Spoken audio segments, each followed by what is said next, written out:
Hello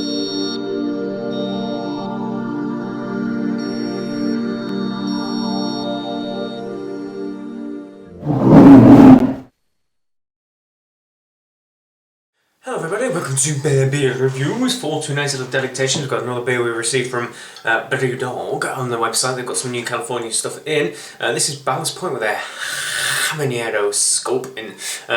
We managed to try this one actually out in San Diego at the Ballast tap room, tasting room in Little Italy. But I wanted to do another kind of review from a bottle one on that's kind of come across the sea.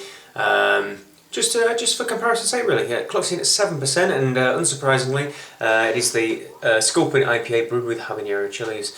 Let's give it a little bit of bite. Now, I had this on draft as well in England at Brewdog Bar in Nottingham when I was there for an event with Atom. And God, it blew my palate. I love chilies. If you know me, you know I can eat stupidly hot chilies. I've got Carolina Reaper sauce in the kitchen. I use in quite a few things because I like to blow my palate out. A bit odd like that. But this was warm. So let's pour it out and see what we have. Enough waffling. If you know Ballast Point, they're quite a big brewery, really. I mean, there's quite a few big breweries in San Diego, but the Sculpin is a beer that really got them a good reputation and a good name, and it's a fantastic IPA. And if you do see it, it's on the Brewdog website, I think, in cans as well. It's worth a try, or at their bars probably. It's a nice, it's quite a little bit deeper in colour, really fluorescent orange, but almost copper, almost touching on amber. Wonderfully clear as well. Nice little bit of the tight head on the top of it. So let's get a little snozzle on this and see what we can find.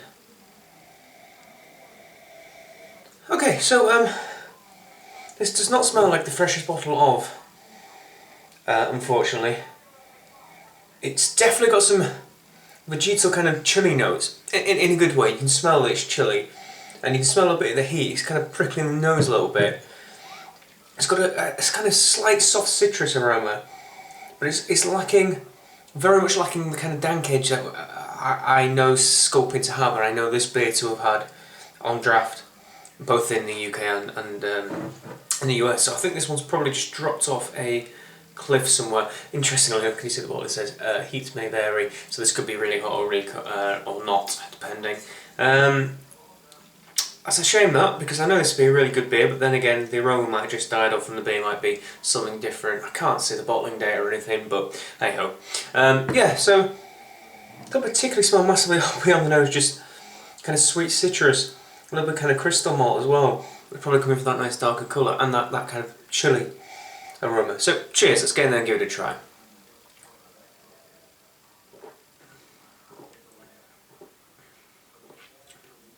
Yeah, you see, to me, it's palatable. To most, it'd be like drinking fire, which makes me exceedingly happy to see lots. I've got it next time I go to a bar that might have this on, like one of the Brewdog ones, see if there's anyone there going, because it's definitely got some kick to it. I mean, they are habaneros, they're pretty powerful. You get an initial sweet malt character, a little bit of caramel, kind of crackery, bready note, and then you get that nice little hit of citrus.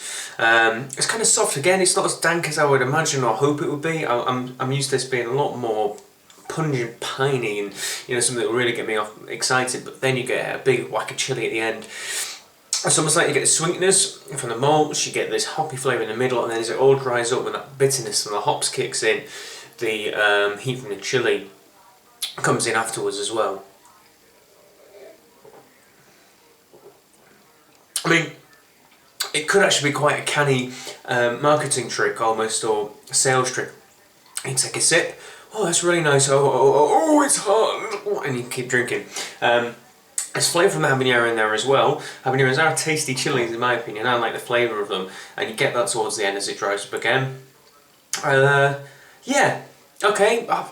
It's a shame because I know this to be quite enjoyable, like in a fun way. I think the heat's just fine for me. I can take that. I could probably take it dialed up a few notches as well. And it was definitely hotter on draft recently in Nottingham. And it was a lot fresher as well there. It had a lot more punchy flavours, so might seem a little bit wishy-washy this review, and perhaps not as kind of excited jumping off the ceilings as I sometimes can be, but I know this to be quite a good beer. Oh, I wish I could find out when this is bottled. I'm sure I can and work out whether or not it's fresh or not.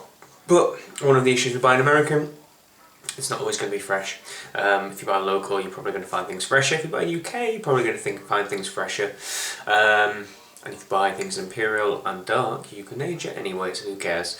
But please, I don't know, rating wise, you know, I've had it other places, I'd probably give it like an 8, an 8.5. Because it's an interesting beer, although I prefer the standard Sculpin. The Habanero gives it an interesting edge, but chili beers, yep, sure, they're a bit gimmicky, I guess. While the grapefruit Sculpin, no, that's an interesting addition that really adds to flavour. And the standard Sculpin's fantastic. Habanero is probably the weakest out of the trio, in my opinion. Although that's like saying it's the weakest out of a thoroughbred racehorse that keeps winning. But yeah, in its current form, older, it's like I don't know, 7ish, I guess. It's probably have another one, but maybe not. But fresh, it's pretty damn good. So please like, favourite, comment and subscribe. Tell me what you think if you've had this, particularly in bottles. Like to see what your thoughts are on bottles. If you had it different places on draft as well, let me know too. And until the next beer review, cheers everyone.